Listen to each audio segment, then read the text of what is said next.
강남 초호화 호텔 칠순 잔치, 신우이가 제 코앞에 툭 던진 계산서엔 무려 3,200만 원이 찍혀 있었습니다. 올케가 대기업 다니니까 이 정도는 효도해야지? 라는 뻔뻔한 가스라이팅에 저는 웃으며 화장실에 간다고 했습니다. 그리고 그 길로 친정엄마와 파리행 퍼스트 클래스에 몸을 실었죠. 빗발치는 90통의 전화와 빚더미에 앉아 곡소리 내는 시어머니 최길순 씨. 시댁을 발칵 뒤집어 놓은 며느리의 역대급 복수극. 그 통쾌한 전말을 지금 바로 공개합니다. 사연 시작 전 구독 버튼을 꾹 눌러주세요. 행복이 여러분을 찾아갈 거예요. 늦여름의 눅눅한 열기가 창틀마다 끈적하게 달라붙어 있던 어느 토요일 저녁이었지요. 낡은 아파트 단지 위로 타오르는 노을은 마치 누군가 쏟아버린 핏빛 잉크처럼 붉고 불길하게 번져가고 있었습니다. 거실 창밖으로는 매미들의 악다구니 같은 울음소리가 파도처럼 밀려왔고 주방에서는 낡은 환풍기가 비명을 지르며 기름진 연기를 뱉어내고 있었죠. 저는 그 좁고 더운 주방 한 구석에서 땀방울을 훔치며 불 앞에 서 있었습니다. 시어머니 최길순 씨의 칠순을 앞둔 주말이라 그런지 집안의 공기는 평소보다 훨씬 더 무겁고 압도적이었답니다. 보글보글 끓어오르는 된장찌개의 증기가 제 얼굴을 덮칠 때마다 저는 제가 처한 이 답답한 현실의 무게를 실감하곤 했지요. 그때였습니다. 안방에서 TV를 보며 깔깔거리던 시어머니가 거실로 나오더니 식탁 의자를 요란하게 끌며 자리를 잡고 앉으셨습니다. 애구구 허리야. 예, 민주야. 밥 다 됐니? 배고파서 허기가 다 지는구나. 시어머니의 목소리에는 특유의 고압적인 리듬이 실려 있었습니다. 저는 서둘러 찌개를 옮기고 반찬 그릇을 놓았죠. 남편도 휴대폰을 손에 쥔 채 좀비처럼 거실 소파에서 일어나 식탁으로 다가왔습니다. 세 사람이 식탁에 둘러앉았지만 숟가락 부딪히는 소리 외엔 정막만이 감돌았습니다. 그러다 시어머니가 갑자기 젓가락을 탁 소리나게 내려놓으며 품 안에서 무언가를 꺼내셨습니다. 자, 이것 좀 봐라. 내가 어제 친구들이랑 개 모임 갔다가 받아온 건데 말이야. 식탁 중앙에 펼쳐진 것은 강남 한복판에 위치한 최고급 H호텔의 홍보 팸플릿이었습니다. 금박으로 화려하게 수놓아진 엠블럼이 형광등 불빛을 받아 번쩍거렸죠. 팸플릿 속 사진들은 은하수처럼 빛나는 샹들리에와 최고급 대리석 바닥을 자랑하며 제 눈을 어지럽게 만들었습니다. 어머님, 이게 뭐예요? 제가 조심스럽게 묻자 최길순 씨는 광대뼈를 한껏 치켜올리며 위풍당당하게 대답하셨습니다. 뭐긴 뭐냐? 내 이번 칠순 잔치 장소지. 내 친구 말이야. 이번에 며느리가 여기서 칠순을 해줬는데 세상에 호텔 입구부터 카펫을 깔아줬다잖니. 동네 사람들이며 일가 친척들이며 다들 내 칠순만 기다리고 있어. 최길순이 며느리가 그렇게 똑 부러진다는데 이번엔 좀 제대로 본때를 보여줘야지 않겠니? 저는 팸플릿 뒷면에 작게 적힌 코스 요리 가격표를 확인하고는 눈을 의심했습니다. 1인당 식대만 해도 제 일주일치 식비보다 비쌌거든요. 어머님, H호텔이면 예산이 너무 많이 들 텐데요. 저희 지금 주택대출금 갚는 것도 빠듯하고 당장 다음 달에 관리비랑 자동차 보험료도 한꺼번에 나가야 해서요. 지금은 여유가 좀 없어요, 어머님.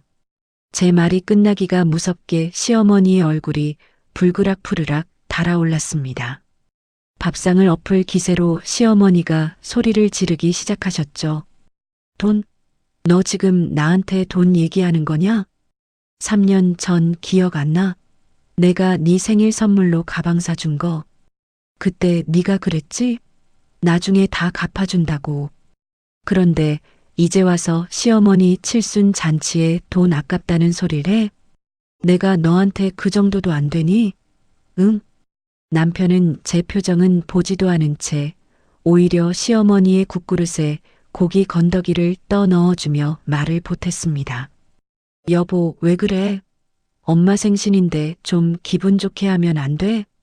자기가 고생하는 건 알지만 엄마 평생 소원이잖아. 남편의 무신경한 말에 화가 치밀어 저는 남편을 쏘아보며 말했습니다. 여보, 당신 지금 H호텔 가격 본 거야? 여기 식대만 해도 우리 3달치 저축액이야. 게다가 어머님은 친척들 30명이나 부르시겠다잖아. 제 반박에 남편은 오히려 한숨을 크게 내쉬며 젓가락을 내려놓더군요. 아이 진짜 당신은 참 계산적이야. 우리 이번에 성과금 나온 거 있잖아. 그거 이번에 좀 쓰자. 엄마 한 번뿐인 칠순인데 자기가 좀 통 크게 쏘면 어때? 내 체면도 좀 생각해주라. 응?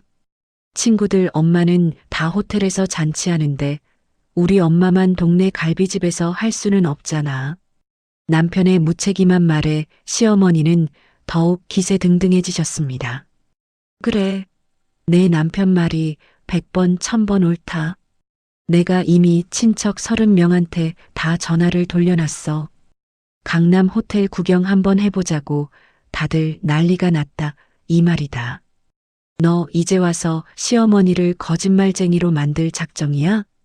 내가 너희 키우느라 고생한 세월을 돈으로 환산하면 이 호텔 10번은 더 빌려야 해. 며느리가 다 준비했다고 소문 다 났으니까 토달지 말고 당장 예약해. 최길순 씨는 쐐기를 박듯 소리를 지르고는 콧노래를 흥얼거리며 안방으로 들어가 버리셨습니다. 식탁에는 H호텔의 금빛 팸플릿만 덩그러니 남아 저를 조롱하는 듯 했지요. 남편은 제 옆에서 눈치 없이 찌개를 후루룩 떠먹으며 말을 이어갔습니다. 자기야, 장모님하고 유럽 여행 가려고 모아둔 돈 있잖아. 그거 이번에 좀 돌려 쓰자. 장모님은 아직 젊으시니까 다음에 가도 되지만 우리 엄마 칠수는 이번뿐이잖아. 여보가 이해 좀 해줘. 응? 내가 나중에 진짜 잘할게. 나중에 잘하겠다는 그 공허한 약속을 지난 5년간 수천 번은 들었을 겁니다. 제 인내심의 한계점이 임계치를 넘어가는 순간 뜨거운 분노가 치밀어 올랐지만 저는 오히려 차갑게 가라앉았습니다. 분노가 극에 달하면 오히려 침착해진다는 말이 사실이었나 봅니다. 저는 떨리는 손을 식탁 아래로 숨기고 천천히 고개를 들어 남편을 바라보며 미소를 지었습니다. 알았어, 여보. 당신 말이 맞아. 어머님 칠순인데 내가 너무 내 생각만 했네. 내가 호텔 예약부터 한복까지 다 알아서 할게. 제 태도가 갑자기 바뀌자 남편은 눈이 휘둥그레지더니 신이 나서 제 손을 덥석 잡았습니다. 진짜지? 역시 우리 마누라. 최고야. 내가 우리 여보 마음 넓은 건 알아줘야 한다니까. 자기가 이렇게 나오니까 내 기가 다 사네. 정말. 남편은 기분 좋게 식사를 마쳤고 주방에는 다시 저 혼자 남겨졌습니다. 식어버린 찌개 위로 하얀 기름이 둥둥 떠 있었지요. 저는 그 차가운 풍경을 응시하며 조용히 휴대폰을 꺼냈습니다. 그래요, 최길순 씨. 당신이 그토록 원하는 강남 호텔의 화려한 조명 아래서 당신의 그 높디 높은 체면을 아주 가루로 만들어 드릴게요. 월요일 오후의 사무실 공기는 에어컨 바람조차 식히지 못할 만큼 텁텁하고 무거웠답니다. 모니터 속 빽빽한 숫자들을 들여다보며 한숨을 내쉬던 그때 책상 위에 놓인 휴대폰이 요란하게 진동을 시작했죠. 액정위로 뜬 이름은 형님, 바로 남편의 누나이자 저의 시누이였습니다. 벌써 전화를 한 걸 보니 시어머니 최길순 씨에게 호텔 잔치 허락을 받았다는 소식을 전해 들은 모양이었어요. 저는 숨을 크게 한 번 들이마시고는 조용히 전화를 받았습니다. 네, 형님. 전화하셨어요? 제 목소리가 채 끝나기도 전에 수화기 너머로 형님의 가늘고 톤 높은 목소리가 쏟아져 들어왔습니다. 어머, 올케. 내 전화 기다리고 있었지? 엄마한테 얘기 들었어. 이번 칠순 잔치 강남 H호텔에서 하기로 했다며? 아, 네. 어머님이 워낙 간곡하게 말씀하셔서요. 제 대답에 형님은 기다렸다는 듯 콧소리를 섞어가며 말을 이어갔습니다. 역시 우리 올케야. 내가 주변에 올케 자랑을 얼마나 했는지 몰라. 우리 집안 대들보라고 말이야. 남동생 기 좀 살려주려면 이번엔 능력 있는 올케가 효도 좀 제대로 해야 해. 알지? 형님의 목소리에는 은근한 압박과 가스라이팅이 교묘하게 섞여 있었지요. 본인은 10원 한 장 보탤 생각이 없으면서 오로지 저의 희생만을 당연시하는 그 말투가 가슴을 짓눌렀습니다. 형님, 저도 최선을 다하겠지만 비용이 워낙 커서 걱정이 되긴 하네요. 제 말에 형님은 오히려 정색하며 목소리를 깔았습니다. 옳게 가족 사이에 그런 소리 하는 거 아냐? 엄마 평생 소원인데 그 정도도 못 해드려? 내가 옆에서 다 도와줄 테니까 걱정 마. 결제는 올케가 하는 거지. 나도 일가 친척들한테 다 자랑해놨어. 전화를 끊고 나니 머릿속이 지끈거렸지만 저는 오히려 입가에 차가운 미소를 띄었답니다. 그래요, 형님. 그렇게 원하시니 제가 정말 성심성의껏 준비해 드릴게요. 다음 날 오후 저는 반차를 내고 시어머니가 그토록 원하시던 강남 H호텔 예약센터를 방문했습니다. 호텔 로비에 들어서자마자 화려한 대리석 바닥과 천장을 수놓은 거대한 샹들리에가 저를 압도하더군요. 코끝을 스치는 은은한 백합 향기와 정중하게 고개를 숙이는 직원들의 모습은 과연 초호화라는 수식어에 걸맞았습니다. 예약 담당 직원이 저를 상담실로 안내했고 저는 준비해온 인적사항을 내밀었지요. 예약자 성함은 최길수님으로 해주세요. 주인공이신 시어머니 성함으로 명예를 세워드리고 싶어서요. 제 말에 직원은 미소를 지으며 알겠다고 답했습니다. 네, 고객님. 그럼 비상연락처와 보증인 연락처는 어떻게 등록해 드릴까요? 저는 망설임 없이 형님의 이름과 연락처를 적어 넣었습니다. 연락처는 이쪽으로 해주세요. 저희 형님이신데 이번 행사를 총괄하시기로 했거든요. 행사 당일 결제는 카드와 현금 모두 가능하시고요. 혹시라도 결제에 문제가 생기면 예약자 본인 혹은 등록된 보증인께 청구됩니다. 직원의 설명에 저는 고개를 끄덕이며 확답을 주었습니다. 네, 당일 잔치가 끝나고 현장에서 전액 결제하는 것으로 확정할게요. 모든 서류 절차를 마치고 호텔을 나오니 쏟아지는 오후의 햇살이 유난히 눈부시더군요. 호텔 앞 대기 중인 택시들이 줄지어 서 있는 풍경을 보며 저는 가방 속의 서류를 다시 한번 확인했습니다. 집으로 돌아오는 길 남편에게서 문자가 와 있었습니다. 여보, 예약 잘했어? 엄마가 너무 좋아하시더라. 우리 와이프가 최고야. 집에 도착하니 거실 소파에 누워 TV를 보던 남편이 반갑게 저를 맞이했습니다. 자기야, 진짜 고마워. 내가 이번에 성과급 나오면 자기 가방 하나 꼭 사줄게. 남편은 제 어깨를 주무르며 아양을 떨었지만 저는 그 손길이 징글징글하게 느껴졌지요. 여보, 성과급 나오면 가방 말고 우리 엄마 용돈이나 좀 넉넉히 드려. 제 말에 남편은 뒷머리를 극적이며 슬쩍 시선을 피했습니다. 아이, 장모님은 나중에 챙겨드리면 되지. 일단 이번 달은 엄마 칠순에 집중하자. 응? 저는 더 이상 대꾸하지 않고 안방으로 들어가 컴퓨터를 켰습니다. 화면 위로 유럽행 퍼스트 클래스 항공권 예약 페이지가 선명하게 떠올랐지요. 파리행 비행기 좌석 2개를 선택하고 결제 버튼을 누르는 제 손끝이 기분 좋게 떨렸습니다. 시댁 식구들이 호텔에서 거품을 물고 있을 그 시간에 저는 사랑하는 친정엄마와 함께 구름 위를 날고 있을 겁니다. 엄마, 드디어 예약 다 했어.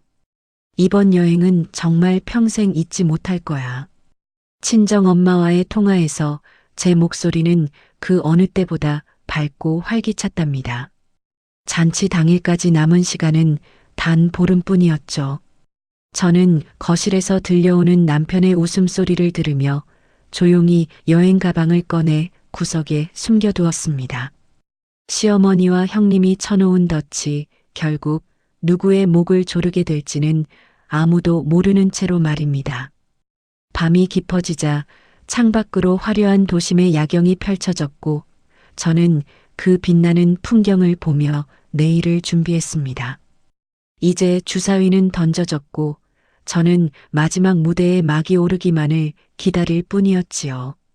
드디어 최길순 씨의 그 화려한 칠순 잔칫날이 밝았습니다.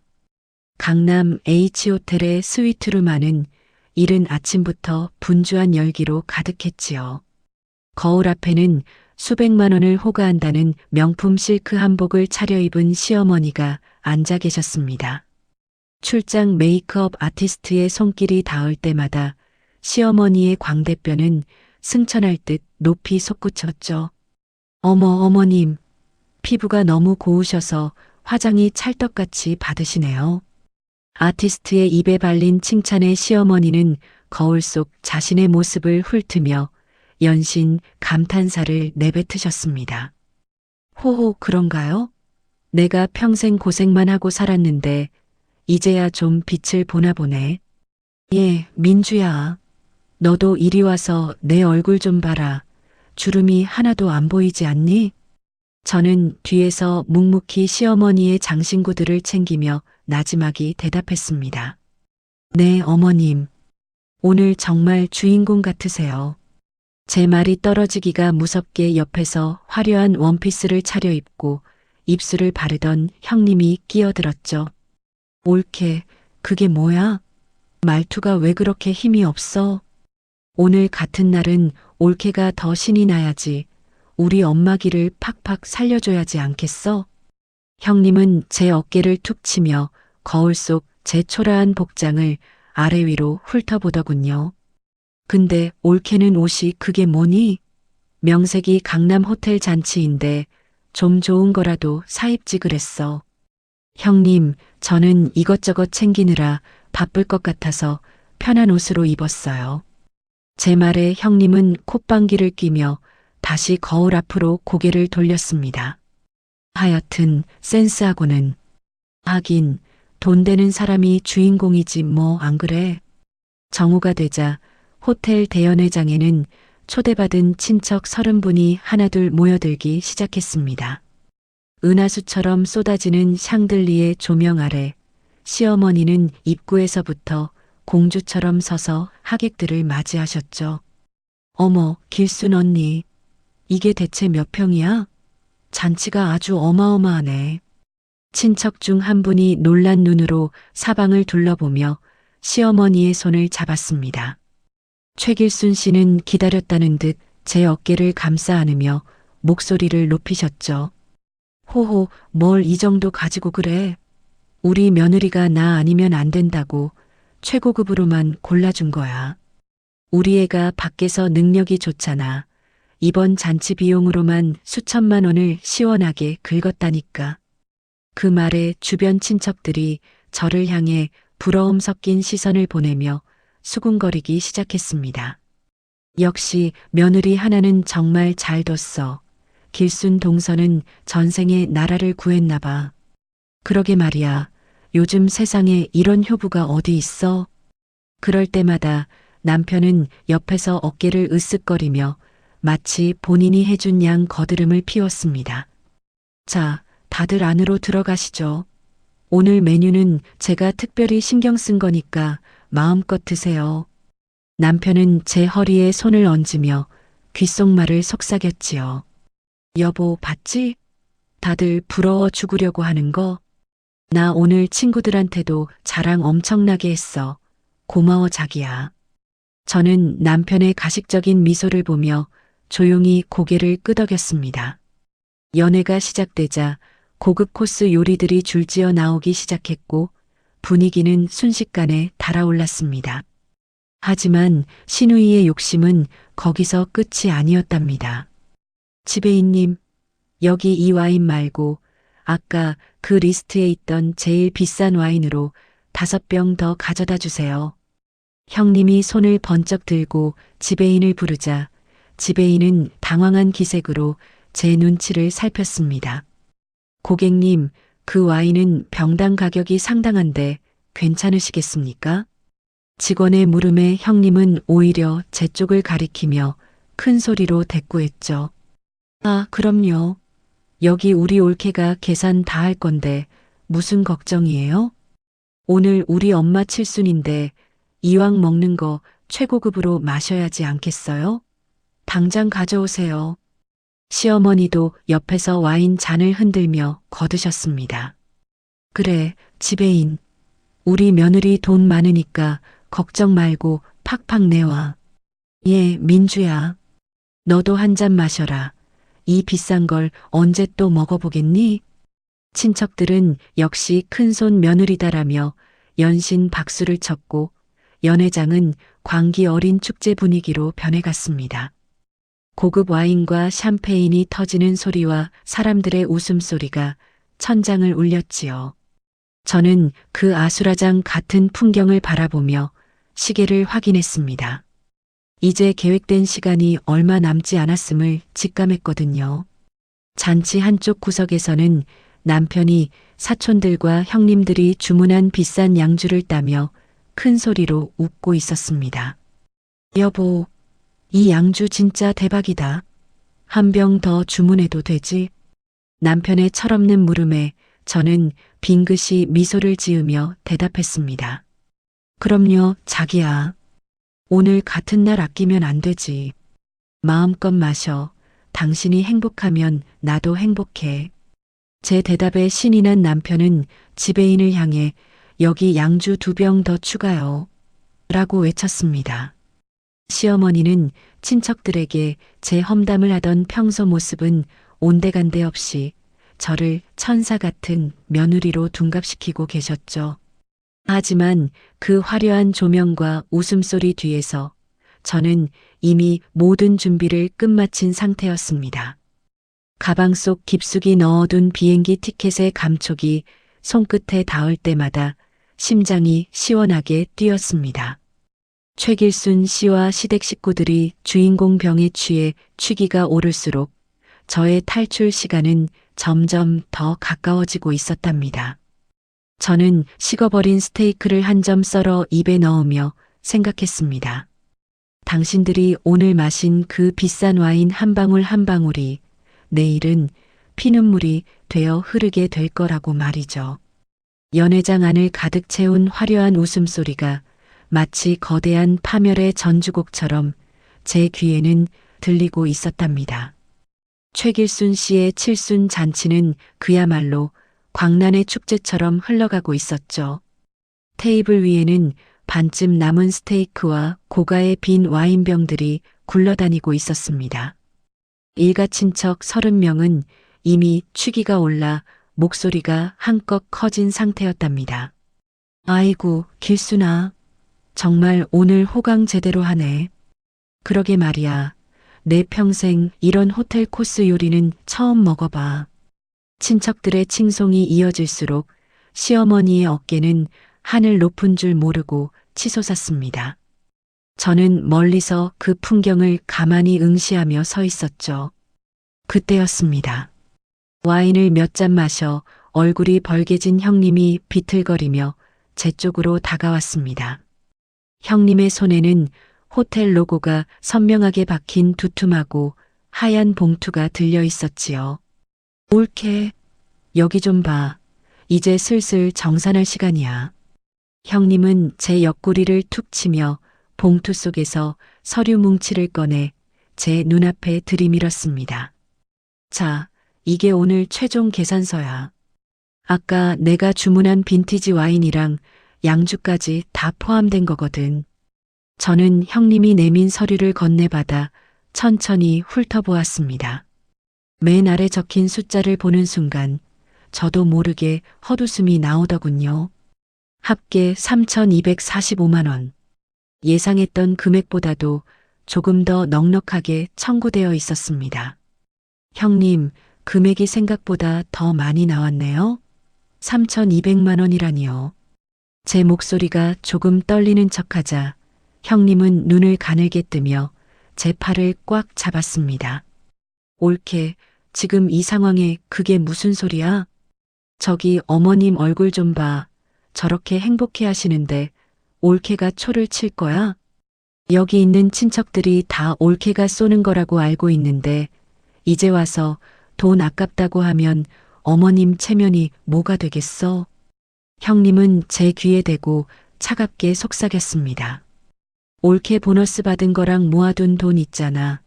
이럴 때 쓰라고 돈 버는 거 아니야? 남편 기 살려주는 셈치고 시원하게 긁어, 알겠어?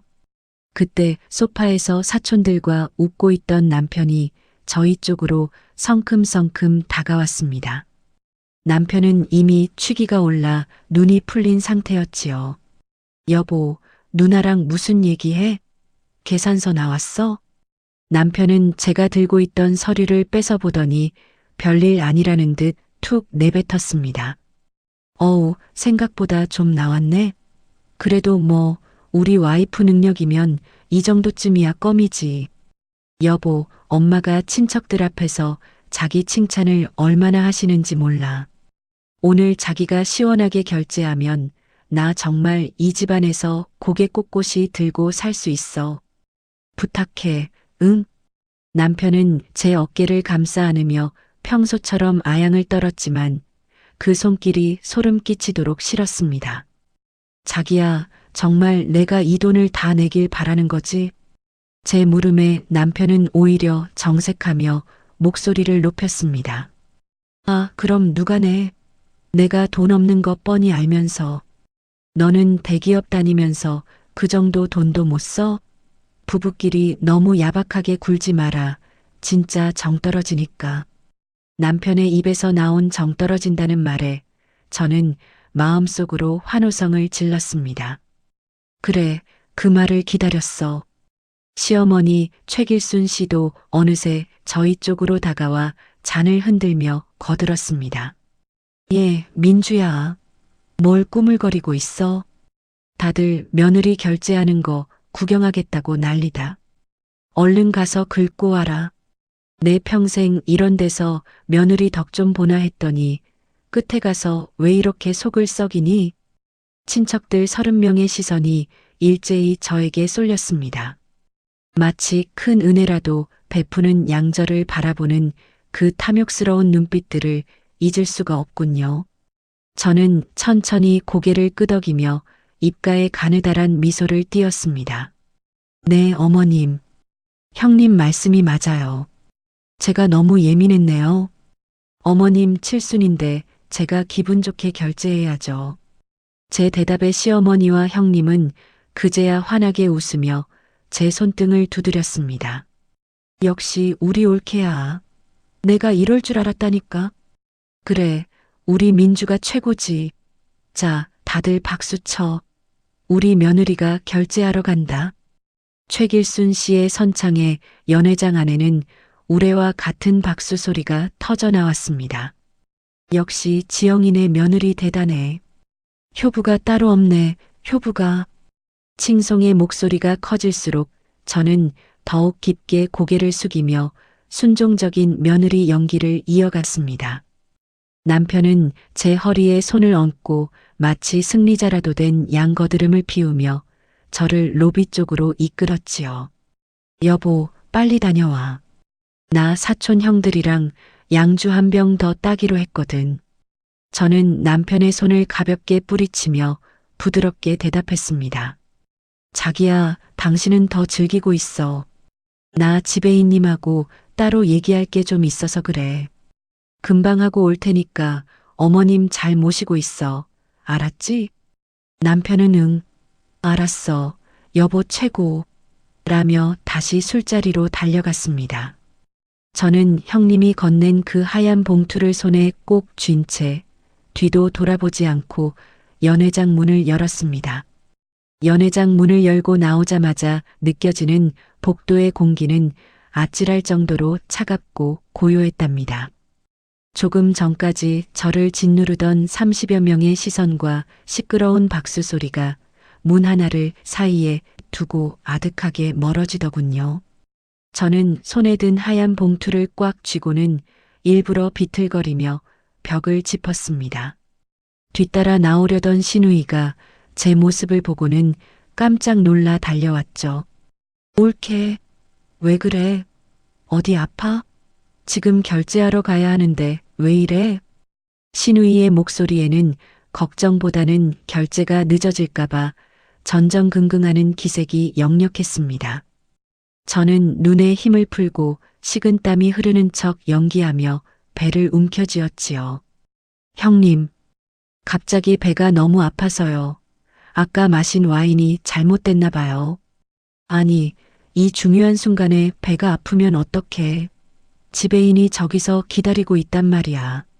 시누이는 발을 동동 구르며 제 팔을 잡아 끌려 했지만 저는 더욱 깊게 몸을 숙이며 신음 섞인 소리를 냈습니다. 어머님, 형님, 죄송해요. 도저히 못 참겠어요. 화장실 좀 급하게 다녀올게요. 안쪽에서 술잔을 들고 나오던 시어머니 최길순 씨도 혀를 차며 한마디 거드셨죠. 얘는 참 복이 없어도 저렇게 없니? 그 비싼 걸 먹여놨더니 이 사단을 내. 얼른 다녀와라.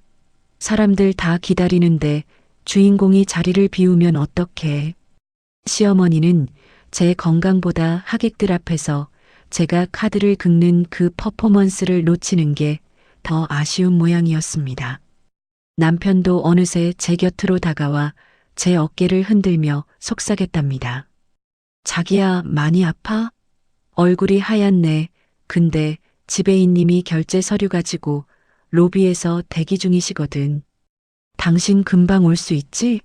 나 사촌 형님들한테 당신이 멋지게 쏘는 거 보여줘야 한단 말이야.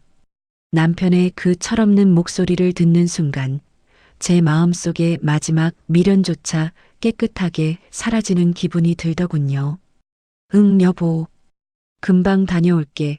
어머님 모시고 안방에 들어가 있어. 금방 갈게.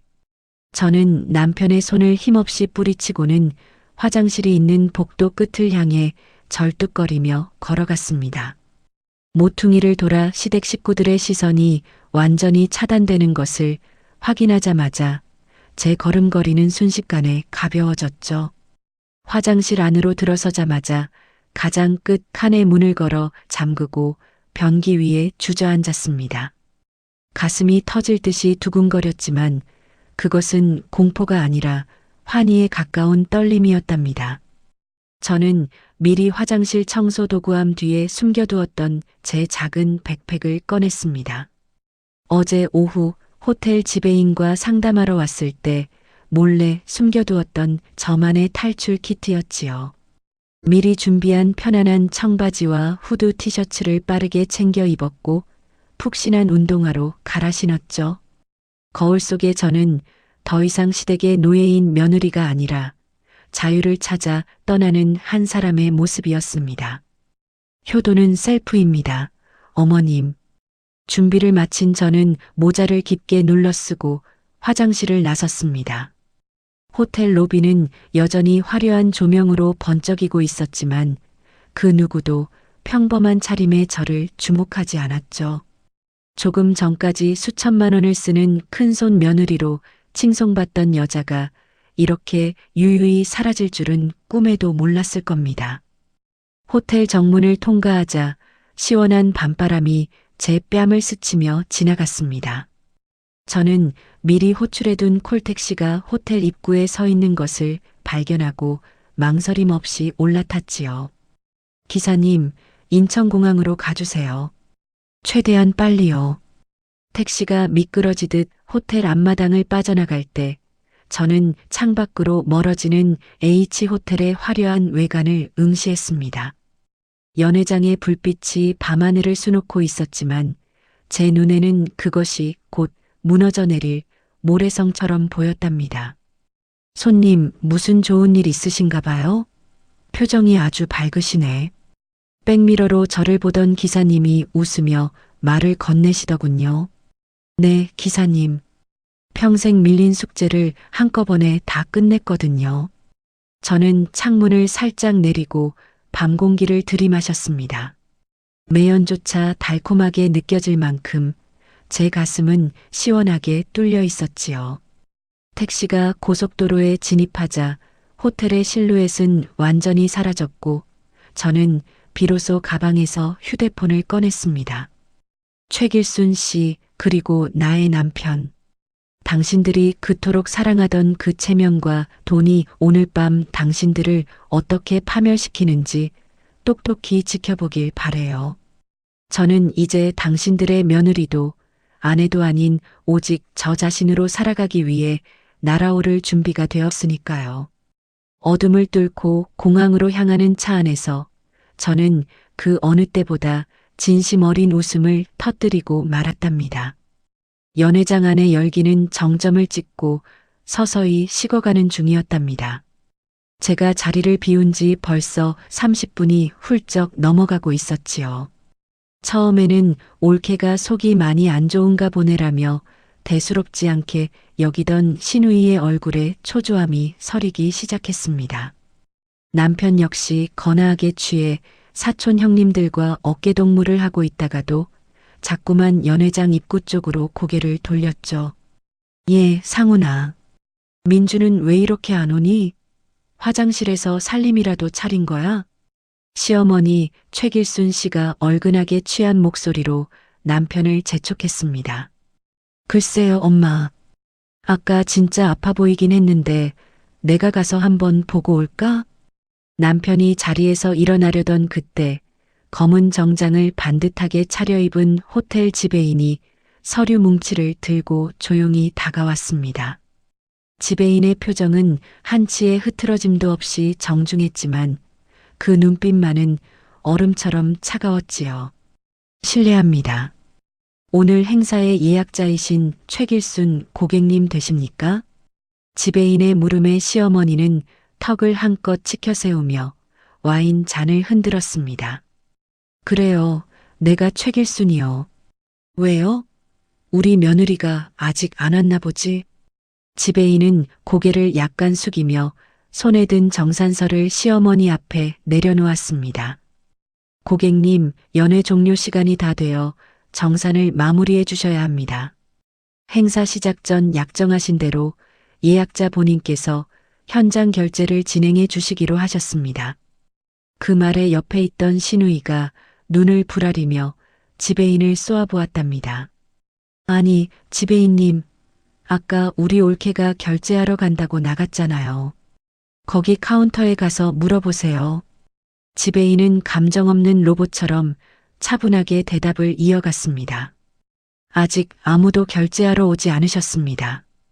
이렇게 되면 보증인으로 등록된 따님분께도 결제 안내를 도와드려야 할 것 같습니다. 지배인의 말이 떨어지기가 무섭게 연회장은 순식간에 찬물을 끼얹은 듯 조용해졌습니다. 뭐라고요? 귀가? 아니, 그럴 리가 없는데. 남편은 술이 확 깨는 듯 눈을 크게 뜨고 제 자리를 확인했습니다. 의자 위에는 제가 일부러 두고 간 명품 로고가 선명한 가죽 가방이 덩그러니 놓여 있었죠. 엄마, 여기 민주 가방 있잖아. 가방을 두고 어디를 가? 신우이가 비명을 지르듯 달려와 제 가방을 낚아챘습니다.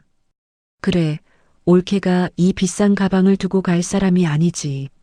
여기 안에 지갑이랑 카드 다 있을 거야.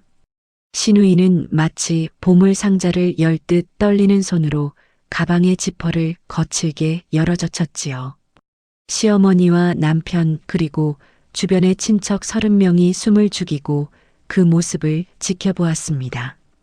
하지만 가방 안에서 쏟아져 나온 것은 화장품도 두둑한 지갑도 한도가 넉넉한 신용카드도 아니었습니다. 텅 빈 가방 안쪽 바닥에 하얀 쪽지 한 장만이 외롭게 뒹굴고 있었을 뿐이었죠. 신우이는 멍청한 표정으로 그 쪽지를 꺼내 읽어내려갔습니다. 쪽지를 읽던 신우이의 얼굴이 순식간에 붉게 달아오르더니 이내 흑빛으로 변해버렸답니다. 이게 뭐야? 지금 장난하나? 뭐라고 써있길래 그래? 얼른 내놔봐.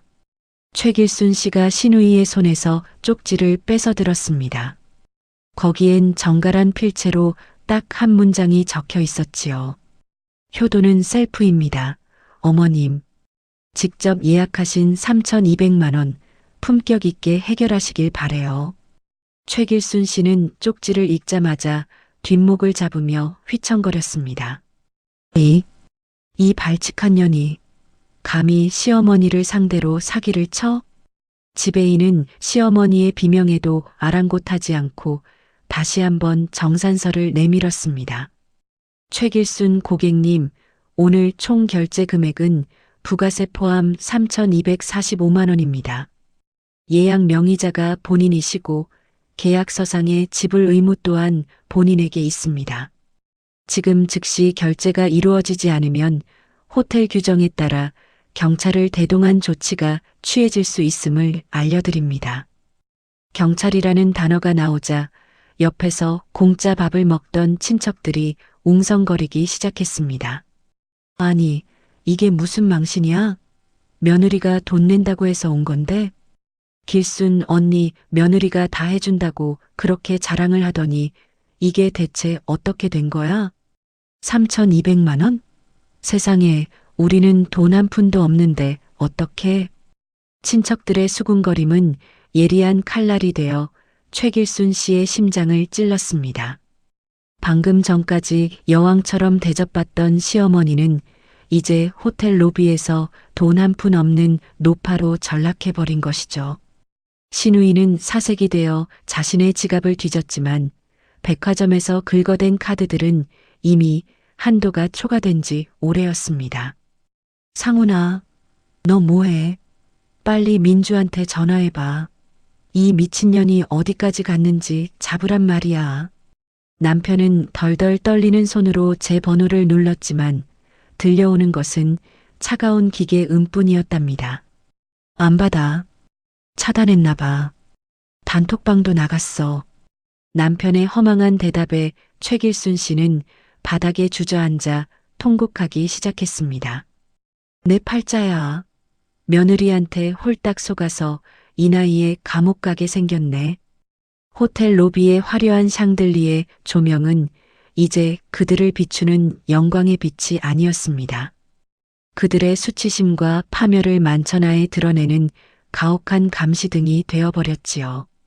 지배인은 고압적인 자세로 휴대폰을 들어 어디론가 전화를 걸기 시작했고 친척들은 혹시라도 자신들에게 돈을 빌려달라고 할까봐 슬금슬그머니 뒷걸음질을 치며 도망칠 궁리를 했습니다. 강남 한복판 가장 화려한 호텔에서 벌어진 이 기막힌 대참사.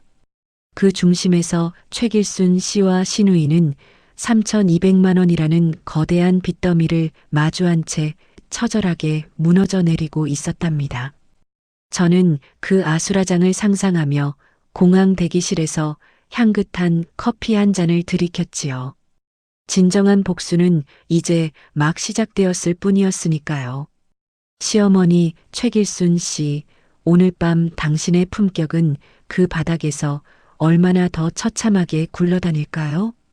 저는 그 생각을 하며 조용히 비행기 탑승권에 찍힌 제 이름을 어루만졌답니다. 택시 차창 밖으로 흐르는 서울의 야경은 평소보다 훨씬 더 반짝이고 아름다웠습니다. 그동안 퇴근길마다 저를 짓누르던 도심의 소음이 이제는 마치 저의 해방을 축하하는 축제 소리처럼 들렸지요. 무릎 위에 놓인 휴대폰이 갑자기 미친 듯이 진동을 시작한 것은 택시가 한강 다리를 건널 무렵이었습니다. 화면에 뜬 이름은 역시나 남편이었답니다. 저는 그 진동이 멈출 때까지 가만히 지켜보다가 조용히 거절 버튼을 눌렀습니다. 하지만 남편은 포기를 모르는지 1초도 지나지 않아 다시 전화를 걸어왔죠. 저는 이번에도 거절 버튼을 눌렀습니다. 그 뒤를 이어 시누이와 시어머니 최길순 씨의 번호로 번갈아가며 전화가 오기 시작하더군요. 잠시라도 쉴 틈을 주지 않겠다는 듯 액정은 계속해서 번쩍이며 그들의 분노를 실어 날랐습니다. 저는 아무런 감정의 동요 없이 거절 버튼을 눌렀습니다. 마지막으로 시댁 식구들이 모여 있는 단체 대화방에 들어가 보았습니다. 이미 그곳은 저를 향한 입에 담지 못할 욕설과 비난으로 도배가 되어 있었지요. 이 미친년아, 당장 안 돌아와? 너 죽고 싶어? 옳게 제정신이야? 우리 집 인생 망치려고 작정했어? 남편과 시누이가 남긴 그 악에 바친 메시지들을 읽으며 저는 오히려 깊은 안도감을 느꼈습니다. 그들이 저를 이토록 간절히 찾는 이유가 사랑이나 걱정이 아니라 오직 그놈의 3,200만 원 때문이라는 사실이 다시 한번 확인되었으니까요. 제가 유유히 한강을 건너는 동안 호텔 로비의 상황은 안 봐도 비디오처럼 뻔했지요. 시누이는 아마 한도 초과가 뜬 카드 뭉치를 들고 울먹이며 지배인에게 사정하고 있었을 겁니다. 지배인님, 잠시만요. 우리 올케랑 연락이 닿으면 바로 해결될 거예요. 하지만 지배인은 이미 저에게 미리 언지를 받은 상태였고 결코 호락호락하지 않았겠죠. 친척 30명은 아마 그 아수라장을 보며 썰물처럼 빠져나갔을 게 분명합니다. 에구, 남의 집 망신 구경하러 온 거 아니니 우리는 이만 가보세. 길순아, 나중에 연락해. 우리는 바빠서 먼저 갈게. 평소 시어머니가 그토록 자랑하던 그 든든한 일가 친척들이 한순간에 남보다 못한 존재가 되어 등을 돌리는 장면. 최길순 씨에게는 3,200만 원의 빚보다 그 배신감이 더 뼈아프게 다가왔을 겁니다. 공항에 도착했을 때 제 휴대폰에는 90통의 전화가 왔습니다라는 알림이 떠 있더군요. 단 40분 만에 90통이라니 그들이 얼마나 처절하게 발버둥 치고 있는지 짐작이 가고도 남았습니다. 저는 공항 카운터 앞에서 그 알림창을 가만히 내려다보다가 미련 없이 전체 삭제 버튼을 눌렀습니다.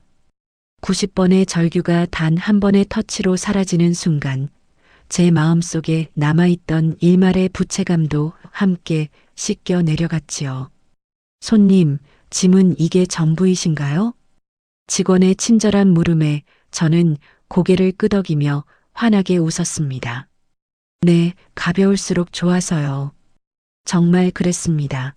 몸도 마음도 깃털처럼 가벼워진 기분이었거든요. 공항 로비 저 멀리서 미리 도착해 기다리고 계시던 친정엄마의 모습이 보였습니다. 엄마는 딸의 얼굴에 서린 해방감을 읽으셨는지 아무것도 묻지 않고 제 손을 꼭 잡아주셨지요. 고생했다, 우리 딸. 이제 정말 떠나는 거니? 응, 엄마. 이제 우리 시끄러운 전화기 따위는 잊고 맛있는 거 먹으러 가자. 저는 전원을 완전히 꺼버린 휴대폰을 가방 깊숙이 밀어 넣었습니다. 비행기 탑승구로 향하는 제 걸음걸이는 그 어느 때보다 당당하고 경쾌했답니다. 등 뒤로 남겨둔 90통의 집착과 분노가 이제는 먼지보다 작게 느껴질 만큼 말이죠. 시어머니 최길순 씨와 나의 남편 그리고 얄미운 시누이. 당신들이 오늘 밤 지새울 그 불면의 밤이 제가 누릴 2주간의 축제에 아주 훌륭한 안주가 되어줄 것 같네요. 인천공항의 밝은 조명이 저의 새로운 출발을 비추고 있었고 저는 비로소 진정한 자유의 공기를 들이마셨답니다. 인천공항의 거대한 유리 천장 너머로 푸르스름한 새벽빛이 번지기 시작했습니다. 호텔의 그 숨막히던 연회장과는 전혀 다른 차갑고도 정돈된 공기가 제 피부를 기분 좋게 자극했지요. 저는 친정 엄마의 따스한 눈빛을 마주하며 그 어느 때보다 환하고 편안한 미소를 지어 보였지요. 걱정 마, 엄마. 이제 정말 다 끝났어. 오늘부터는 오직 우리 두 사람만의 시간이야. 저는 엄마를 이끌고 퍼스트 클래스 전용 체크인 카운터로 향했습니다. 붉은 카펫이 깔린 전용 라인에 서자 정중한 태도의 직원이 저희를 맞이했죠. 최민주 고객님 기다리고 있었습니다. 어머니와 함께 편안한 여행 되시도록 최선을 다하겠습니다. 직원의 안내를 받으며 라운지로 향하는 길, 엄마는 여전히 믿기지 않는다는 듯 제 팔을 꼭 붙들고 계셨답니다. 예, 민주야. 우리 같은 사람이 이런 데를 다 들어와도 되는 거니? 비행기 표가 너무 비싼 거 아냐? 엄마, 그동안 내가 시댁에 갖다 바친 돈 생각하면 이건 정말 아무것도 아니야. 나 오늘 큰 마음 먹고 엄마 호강시켜 주려고 작정한 거니까 그냥 즐기기만 해. 라운지의 푹신한 소파에 앉아 시원한 샴페인 잔을 기울이자 그동안의 긴장이 녹아내리는 기분이 들더군요. 창밖으로는 거대한 비행기들이 활주로를 가로지르며 비상을 준비하고 있었습니다. 문득 2년 전 추석 명절의 기억이 주마등처럼 스쳐 지나갔습니다. 당시 시어머니 최길순 씨는 친정아버지가 돌아가신 지 얼마 되지 않은 저에게 무려 10가지가 넘는 전을 부치라고 명령했었죠. 기름 냄새에 머리가 어지러워 잠시 베란다에서 바람을 쐬던 저에게 최길순 씨가 던진 말은 아직도 가슴에 못처럼 박혀 있습니다. 예, 너는 친정아비 죽었다고 유세 부리니? 전이 다 식어가는데 어디서 딴청이야. 그 옆에서 제 남편은 입 하나 뻥긋하지 않고 누나인 형님이 가져다 주는 과일을 받아 먹으며 낄낄거리고 있었지요. 그때 느꼈던 그 처참한 굴욕감과 서러움이 지금 이 화려한 공항의 소음 속에서 비로소 씻겨 내려가는 것 같았답니다. 손님, 탑승 안내 도와드리겠습니다. 직원의 안내를 받아 기내로 들어서자 퍼스트 클래스의 웅장한 개인 좌석이 저희를 반겼습니다. 마치 구름 위에 특급 호텔 방 하나를 통째로 옮겨놓은 듯한 화려한 공간이었지요. 자리에 앉자마자 승무원이 다가와 최고급 샴페인과 캐비아를 내놓았습니다. 엄마는 난생 처음 보는 진귀한 음식들에 눈이 휘둥그레지며 아이처럼 좋아하셨습니다. 세상에, 민주야. 이게 정말 비행기 안에서 먹는 음식이니? 꿈만 같구나. 엄마, 꿈 아니야. 이제부터 엄마가 누려야 할 당연한 권리야. 저는 비행기 창가에 머리를 기대고 눈을 감았습니다. 엔진의 낮은 진동이 온몸으로 전해지며 비행기가 활주로를 달리기 시작했죠. 지면에서 바퀴가 떨어지는 그 찰나의 순간 제 등을 짓누르고 있던 시댁이라는 거대한 바위가 영원히 떨어져 나가는 소리를 들었답니다. 이륙한 비행기가 고도를 높이며 구름 위로 솟아오르자 세상의 모든 소음이 차단된 듯 고요해졌지요. 저는 승무원이 가져다 준 부드러운 담요를 덮고는 샴페인 잔을 높이 들어 올렸습니다.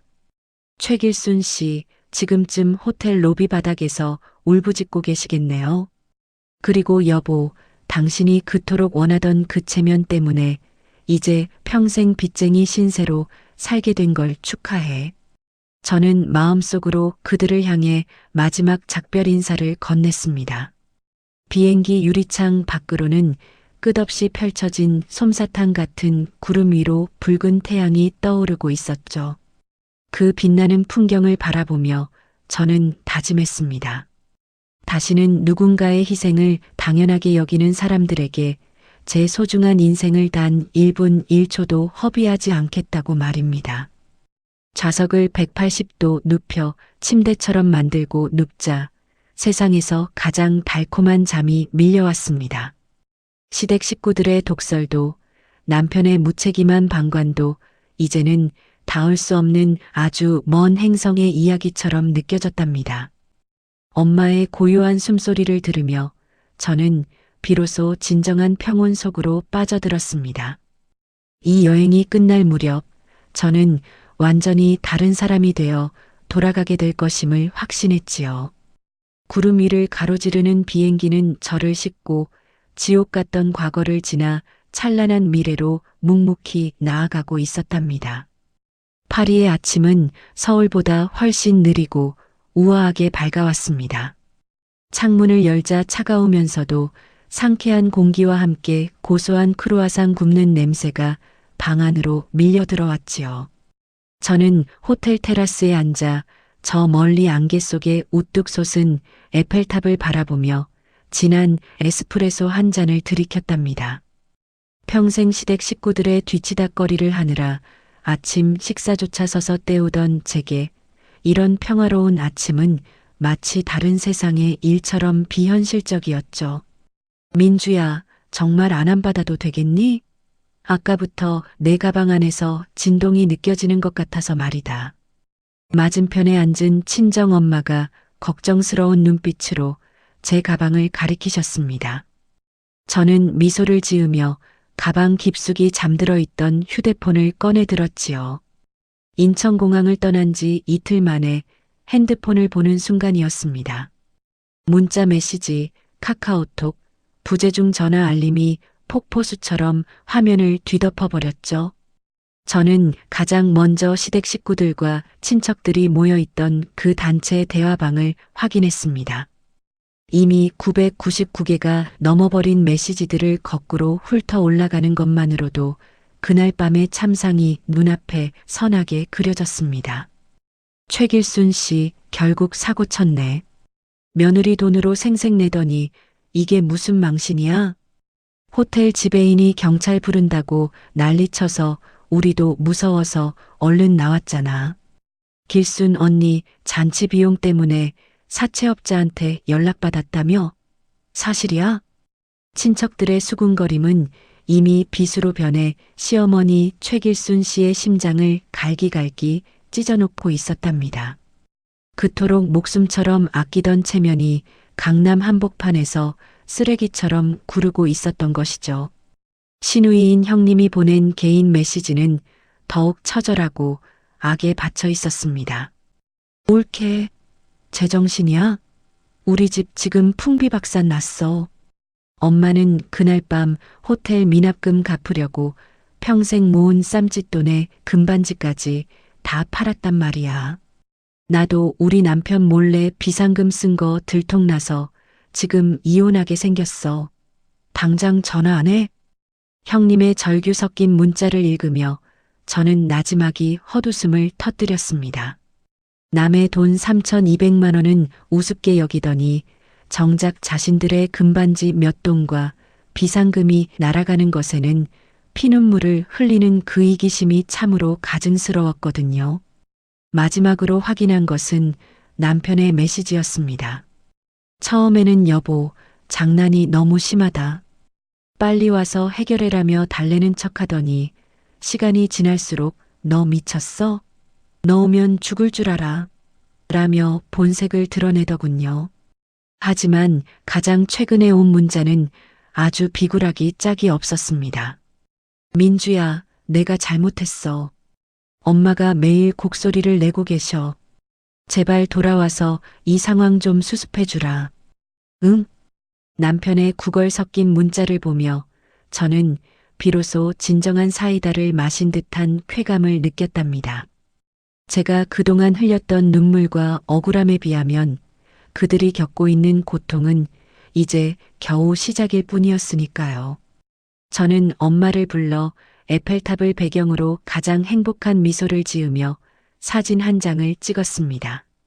그리고 그 사진을 아무런 설명 없이 시댁 단체 대화방에 올렸지요. 방금 전까지 저를 저주하고 울부짖던 그 대화방에 순식간에 정적이 감돌았습니다. 저는 그 정적을 즐기며 대화방 하단에 딱 한마디를 남겼습니다. 파리는 날씨가 참 좋네요. 어머님 칠순 잔치 비용은 품격 있게 잘 해결하셨으리라 믿습니다. 그럼 전 이만. 그들이 느꼈을 그 말로 표현 못할 분노와 허탈함이 여기까지 전해지는 듯했죠. 시어머니 최길순 씨는 아마 거실 바닥을 치며 통곡하고 있을 것이고 형님은 제 사진을 보며 휴대폰을 던져버렸을 겁니다. 하지만 이제 그런 건 저와 아무런 상관이 없는 일이었답니다. 민주야, 이제 속이 좀 시원하니? 엄마의 물음에 저는 고개를 끄덕이며 엄마의 손을 꼭 잡았습니다. 응, 엄마. 이제 정말 가슴속에 맺혔던 응어리가 다 풀린 것 같아. 저는 다시 휴대폰 전원을 끄고 가방 속 깊숙이 밀어 넣었습니다. 이제 파리의 찬란한 햇살 아래서 오직 우리 두 사람의 행복에만 집중할 시간이었으니까요. 최길순 씨의 곡소리가 들리지 않는 이 머나먼 이국 땅에서 저는 비로소 진정한 인생의 주인공이 된 기분이 들었답니다. 세상에서 가장 비싼 칠순 잔치의 대가를 치르고 있을 시댁 식구들을 생각하며 저는 파리의 거리로 당당하게 발걸음을 옮겼습니다. 그들의 파멸은 저의 새로운 시작을 알리는 가장 화려한 축포였답니다. 꿈만 같았던 2주간의 유럽 여행이 끝났습니다. 인천공항의 입국장을 나서는 제 발걸음은 2주 전보다 훨씬 더 단단하고 가벼웠지요. 곁에 선 친정 엄마의 얼굴에도 그간의 수심이 사라지고 화사한 생기가 돌고 있었습니다. 하지만 제가 돌아가야 할 곳은 이제 더 이상 그 숨막히는 시댁 식구가 있는 집이 아니었답니다. 여행 기간 내내 전원을 꺼두었던 휴대폰을 켜자 기다렸다는 듯 다시 진동이 울리기 시작했습니다. 번호를 확인하지 않아도 누구인지 알 수 있었지만 저는 예전처럼 가슴이 두근거리거나 겁이 나지 않았죠. 오히려 이 지긋지긋한 연극의 마지막 막을 내릴 준비가 되었다는 사실에 차분한 흥분마저 느껴졌습니다. 저는 짐을 챙겨 곧장 제가 살던 아파트로 향했습니다. 최길순 씨는 바닥에 주저앉아 헝클어진 머리를 하고 있었고 신우이는 초췌한 얼굴로 벽에 기대어 졸고 있었죠. 남편은 퀭한 눈으로 현관문만 뚫어지게 쳐다보다가 저를 발견하자마자 짐승처럼 달려들었습니다. 야, 이 여편네야. 너 이제야 나타나? 너 미쳤어? 진짜 죽고 싶어? 남편의 고함 소리에 시어머니와 시누이가 번쩍 눈을 뜨고는 좀비처럼 일어났습니다. 이 독한 년, 네가 감히 우리를 이 꼴로 만들어 놓고 여행을 가? 최길순 씨는 제 머리채라도 잡을 기세로 달려들었지만 저는 겁내지 않았습니다. 가까이 오지 마세요, 어머님. 이미 제 몸에 손대시면 경찰에 바로 신고할 거예요. 제 차가운 목소리에 시누이가 삿대질하며 비명을 질렀습니다. 옳게, 너 때문에 우리 집 풍비박산나게 생겼어. 그 3,200만 원, 우리 엄마가 사채까지 끌어다 막았단 말이야. 이자만 하루에 얼마인지 알아? 네가 사람이면 당장 그 돈 내놔. 저는 가방 안에서 미리 준비해온 서류 봉투 하나를 천천히 꺼냈습니다. 그리고 그 안에 든 서류들을 한 장씩 그들의 코앞에 보여주었지요. 형님, 아니 이제 형님도 아니죠. 여기 보세요. 이건 어머님이 3년 전에 제 적금 2천만 원 가져가서 안 갚으신 차용증이고요. 이건 그동안 당신들이 저에게 보냈던 폭언과 가스라이팅이 담긴 녹취록과 메시지 캡처본입니다. 서류를 확인한 남편의 얼굴이 흑빛으로 변하기 시작했습니다. 민주야 여보, 꼭 이렇게까지 해야겠어? 이건 우리끼리 좋게 해결할 수 있잖아. 남편은 비굴하게 제 팔을 잡으려 했지만 저는 차갑게 그 손을 뿌리쳤습니다. 여보, 당신 지금 나한테 여보라고 했어? 네가 나보고 계산적이라고 정 떨어진다고 할 때 우리 관계는 끝났어. 여기 이 서류 보이지? 부당한 경제적 압박 및 고부 갈등에 의한 혼인 파탄 이혼 소장이야. 이혼이라는 단어가 나오자 최길순 씨는 바닥에 주저앉아 통곡을 하기 시작했습니다. 아이고, 내가 며느리 하나 잘못 들여서 집안이 풍비박산 나는구나. 저 미친년이 기어코 사단을 내는구나. 저는 통곡하는 최길순 씨를 내려다보며 한마디를 덧붙였습니다. 그 돈, 어머님이 그토록 아끼시던 그 품격과 체면값이라고 생각하고 직접 갚으세요. 신우이는 사색이 되어 제 발밑에 매달리려 했습니다. 옳게, 제발. 나 좀 살려줘. 우리 남편이 알면 나 정말 쫓겨나. 내가 미안해. 내가 잘못했어. 저는 신우이의 손을 냉정하게 치워버리고는 남편을 똑바로 응시했습니다. 당신도 마찬가지야. 엄마랑 누나가 나를 돈줄로 여길 때 당신은 뒤에서 구경만 했지? 이제 당신이 그토록 사랑하는 엄마랑 누나 데리고 평생 그 빚 갚으면서 살아. 이 집도 처분 신청했어. 당신 짐도 다 챙겨서 나가. 제 단호한 태도에 남편은 할 말을 잃고 멍하니 저를 바라볼 뿐이었지요. 저는 뒤도 돌아보지 않고 집을 빠져나왔습니다. 등 뒤로 시어머니의 곡소리와 신우이의 비명, 그리고 남편이 제 이름을 부르며 울부짖는 소리가 들려왔지만 제 귀에는 그저 소음일 뿐이었습니다. 아파트 정문을 나서자 눈부신 햇살이 쏟아져 내렸습니다. 저는 깊은 숨을 들이마시며 가슴속 깊은 곳에 남아있던 마지막 찌꺼기까지 뱉어냈지요. 이제 더 이상 누군가의 희생양도 돈 벌어오는 기계도 아닌 오직 저 자신으로서의 삶이 시작된 것입니다. 미리 예약해둔 제 명의의 작은 오피스텔로 향하는 차 안에서 저는 창밖의 풍경을 가만히 바라보았습니다. 지난 5년은 지옥 같았지만 그 지옥을 스스로 끝내고 걸어 나온 제 자신이 너무나도 대견하고 자랑스러웠답니다. 최길순 씨, 그리고 당신들. 당신들이 짊어진 그 3,200만 원의 빚은 평생 당신들이 저지른 탐욕의 대가로 남을 거예요. 저는 이제 더 이상 당신들의 전화를 기다리지도 당신들의 눈치를 보지도 않습니다. 휴대폰 번호를 바꾸고 모든 SNS 계정을 삭제하며 저는 완벽한 자유인이 되었습니다.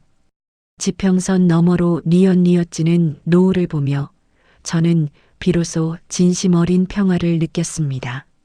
제 인생의 진정한 축제는 호텔의 화려한 조명 아래가 아니라 바로 지금 이 고요한 순간부터 시작되었으니까요.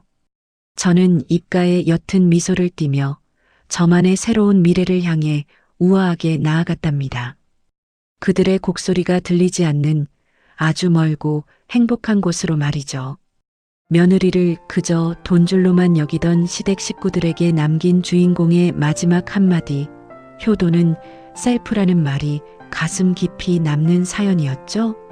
수천만 원의 빚더미에 앉아 곡소리를 내는 시어머니 최길순 씨와 신우이의 결말은 결국 본인들이 뿌린 대로 거둔 당연한 인과응보가 아닐까 싶습니다. 참는 것만이 능사가 아니라는 것을 몸소 보여준 이번 사연이 여러분의 답답한 가슴에도 시원한 청량음료 같은 대리만족이 되었기를 바랍니다.